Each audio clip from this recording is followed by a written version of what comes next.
This program is provided by Universal Genesis. We are launching into a deep dive into what you could call the intellectual fault line that created the modern world. That's a good way to put it. Because if you were taught that the definitive split, the one that created Western civilization, started with Martin Luther. The Reformation in the 16th century. Right. Then you need to pull your timeline back. By about 400 years. A lot. That's precisely our mission today. We are tracking the moment the decisive intellectual crack appeared in Western thought. And it happened when? The 12th and 13th centuries.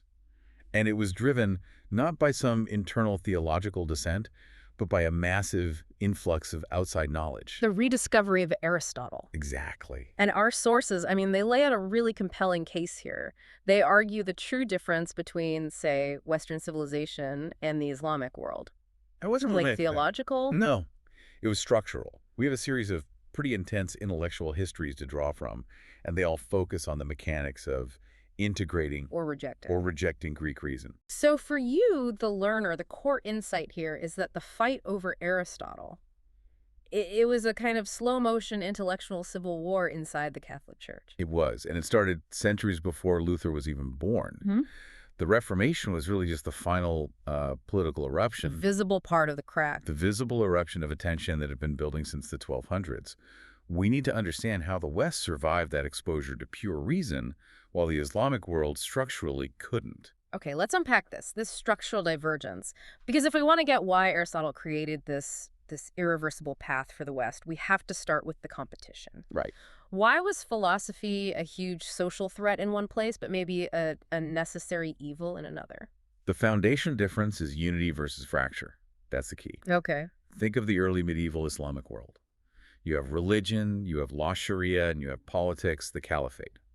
And they're all conceived of as one completely unified system. A single source of authority. One source. It flows from God through the prophet, and it's all spelled out in the law. That sounds incredibly powerful, very efficient. It is. But if your system is that unified, what happens when a powerful intellectual movement shows up and wants to, declare its independence? It creates an existential crisis. A total crisis. When falsafa, that's philosophical theology, when it tried to establish ultimate truth based purely on rational deduction. On Aristotle. Right, separate from the Quran, it was immediately seen as a threat to the entire social order. It wasn't just some academic debate. It was order destruction. Exactly. The society just had no mechanism, no legal or institutional way to just wall off these ideas without threatening the caliph's own legitimacy. Because his legitimacy was tied to religious truth. And unlike in the West, these ideological conflicts, they got resolved fast and structurally. The unity meant there was really nowhere for dissent to hide. So the resolution could be final. Rapid and decisive. And this brings us to the crucial moment in the 11th century, the intervention of Al-Ghazali. He is the central figure here. He didn't just write a critique. He basically authored a consensus. Precisely. Al-Ghazali wrote The Incoherence of the Philosophers. It's a systematic dismantling of Avicenna, the great philosophical theologian. How does he? He just showed, step by step, how relying on pure reason leads to conclusions that are not just theologically a bit weird, but outright heretical. For instance? Well, philosophers argued God couldn't know particulars like individual people or events-only universals. And the big one, they argued the world must be eternal. Ah, and the idea of an eternal, uncreated world that completely contradicts the foundation of the Abrahamic faiths.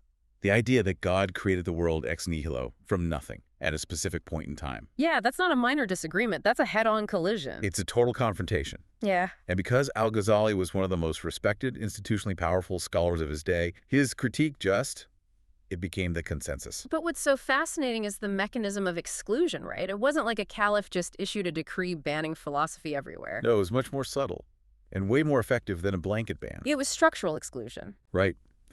Al-Ghazali's authority made sure that the dangerous parts, metaphysics, philosophical theology, anything that competed with revelation for ultimate truth, were just. They were effectively excluded from the official education system. The madrasas. Madrasas. The philosophical heart of the movement was just cut off from the next generation. So the intellectual life wasn't totally stamped out. No, not at all. Practical sciences survived. I mean, Yeah. you still had brilliant minds in medicine, astronomy, math, logic. Why were those okay? Because they were instrumental. They solved problems, they improved trade, navigation, health. They didn't trespass on the domain of God's ultimate truth. They were subordinate sciences. So you could study them. You could. But the pursuit of independent metaphysical truth, the kind that might challenge the integrity of the whole political and religious order, that was contained, and very successfully. Okay, now let's contrast that successful unified structure with Western Europe. Where Aristotle arrived at almost the exact same time. And when those texts flowed into the West, often translated from Arabic, the system was already, well, a mess. A magnificent mess, you could say. Right. Western Europe was just inherently fractured. You had the papacy constantly battling with secular kings and emperors over who had the final say. And crucially, you had these autonomous institutions popping up. Powerful commercial cities with their own laws and, most importantly, universities, places like Paris and Oxford. They function as these semi-independent intellectual zones. So when Aristotle arrived, he didn't hit a unified wall. He slipped right through the existing cracks. This fractional system, this constant state of competition, it inadvertently provided the necessary, let's call them escape routes, for reason. So Aristotle wasn't an external bomb that was guaranteed to blow up the church? No. He was more like a lighting device. His systematic logic just exposed and amplified all the internal contradictions that were already there in Catholicism. Give us another good example of one of those deep cracks Aristotle lit up, beyond the eternal world problem. Let's take God's omnipotence versus natural law. It's a big one. Okay. Traditional Augustinian theology, it emphasized God's absolute raw power. He can do anything at any time.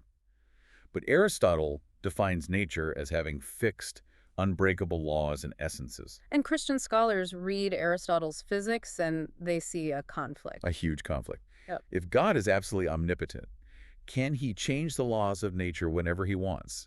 If he can, then they aren't really laws, and science is impossible. But if he can't break those laws, is he really omnipotent? Exactly. It creates a fundamental institutional dilemma. The church needs to contain this logical threat, but the universities, they're already hungry for the rigor that Aristotle provides. You can see the tension. The 12th and 13th centuries were a constant time of cracks. We know that Aristotelian physics and metaphysics were banned repeatedly, famously at the University of Paris. But the bans didn't work. Not really.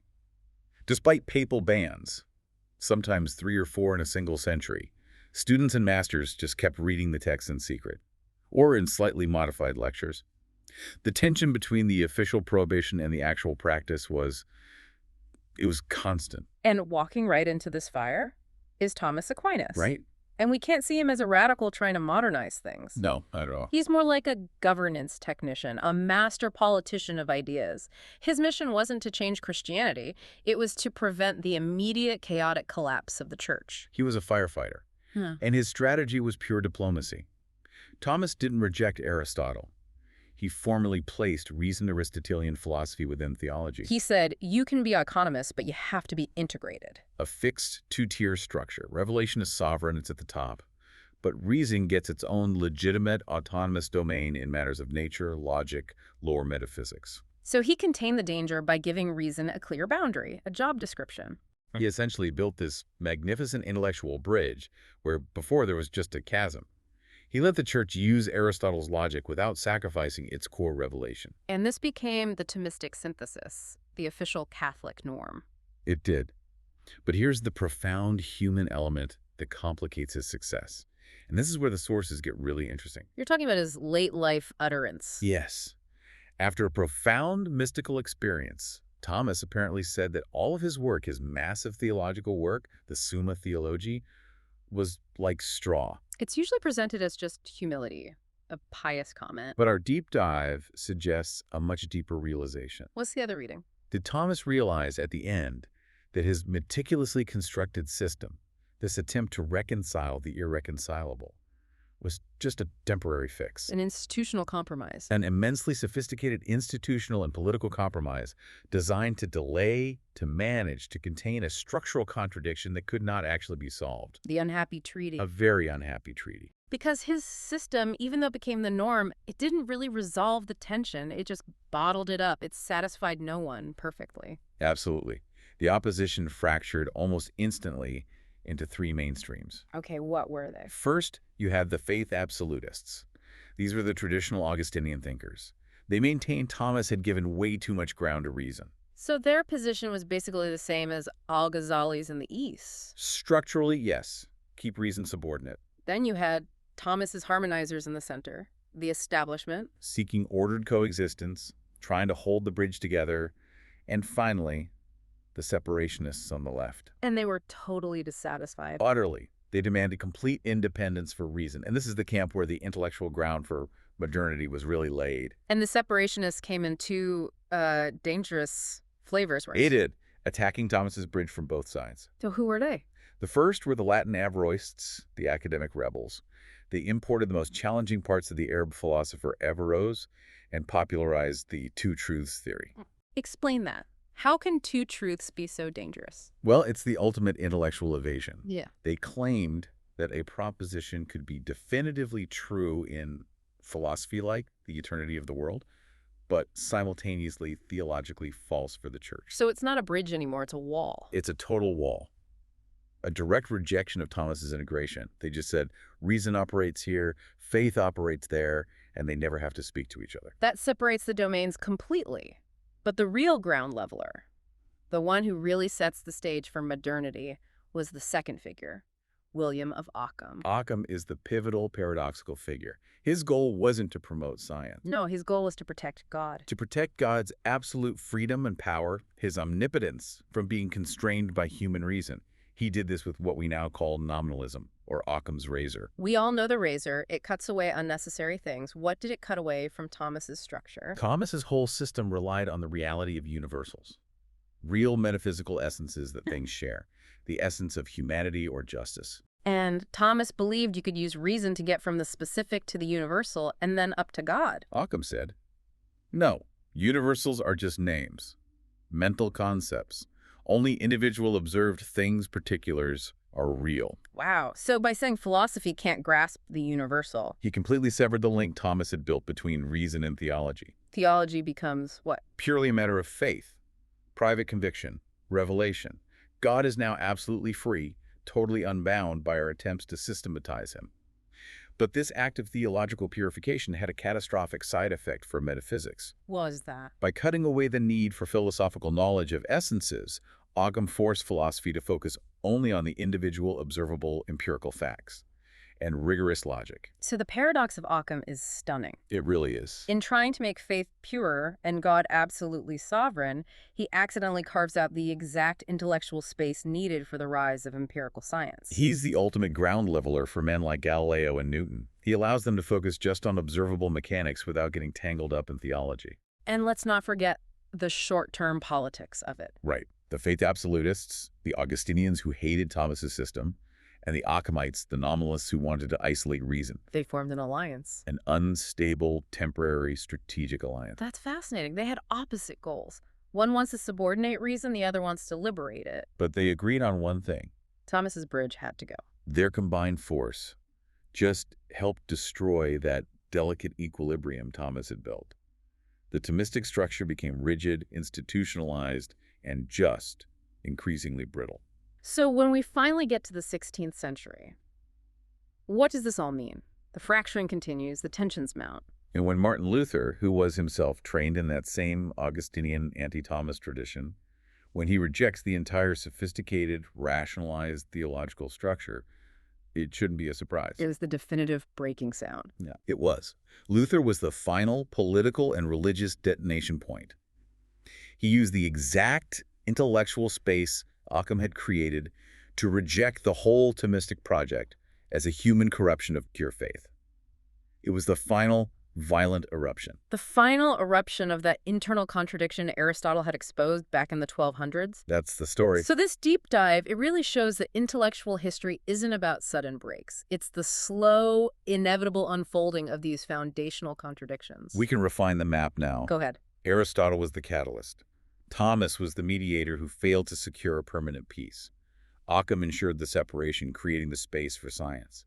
And Luther was the final political eruption that made the split permanent. And the key takeaway for you listening is why the West survived this, why reason flourished here. While the East structurally excluded it, Right. the West was saved because it was, in a way, structurally incompetent. It couldn't execute a unified purge. The universities, the competing cities, the cracks between church and state. They provided a series of protected spaces. A continuous escape route for reason that was never fully closed off. A compelling analysis. The West's strength came from its institutional weakness, its messy contradictions. Which leads us to the final provocation. Let's have it. Well, if Western civilization survived precisely because it was incomplete, riddled with contradictions, and provided those intellectual escape routes, we have to ask ourselves a question about today. Okay. In a world that's now seeking perfect efficiency, total connectivity, highly integrated systems, think global digital governance, unified information structures. Are we structurally closing off the very same escape routes for reason that medieval conflict accidentally created? The ones that were essential for the birth of modernity in the first place? Something for you to ponder as you step out of this deep dive. This program is provided by Universal Genesis.